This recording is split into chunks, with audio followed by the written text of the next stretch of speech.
के पौधों में जो जल और खनिज लवण का जो स्थानांतरण है वो जाइलम के द्वारा होता है। ठीक है।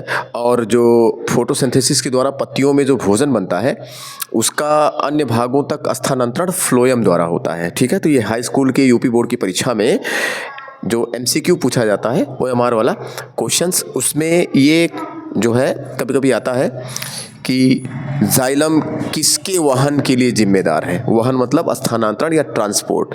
तो जल, खनिज लवण, क्योंकि जल में ही खनिज लवण घुले रहते हैं, तो जब जल अवशोषण होता है तो उसके साथ में खनिज लवण का भी अवशोषण हो जाता है।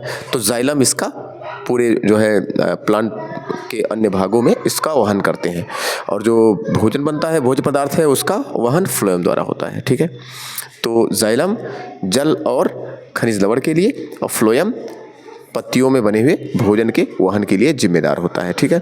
अब एक पाचन तंत्र को लेके, एक पाचन क्रिया को लेके एक क्वेश्चन है कि जो है पाचन कहाँ से आरंभ हो जाती है, पाचन क्रिया कहाँ से आरंभ होती है। तो पाचन क्रिया जो है मुख से ही आरंभ हो जाती है। ठीक है। पाचन क्रिया हमारे माउथ से ही आरंभ हो जाती है और जो कि छोटी आंत तक चलती है। बड़ी आंत में पाचन क्रिया नहीं होती। बड़ी आंत में मुख्य रूप से खनिज लवण और जल का अवशोषण होता है। ठीक है। बाकी माउथ में स्टार्च का पाचन होता है, प्रोटीन का पाचन नहीं होता।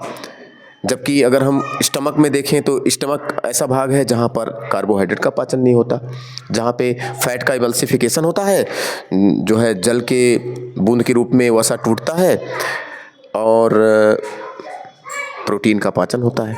जो पेप्सिन और रेनिन हार्मोन है, एंजाइम है, वो प्रोटीन का पाचन करते हैं। और इसके बाद जो हमारी छोटी आंत है, और खासकर ग्रहणी में, ड्यूडेनम में और इलियम में, यहाँ पर कार्बोहाइड्रेट, प्रोटीन, ठीक है, न्यूक्लिक एसिड, सारी चीज़ों का पाचन होता है।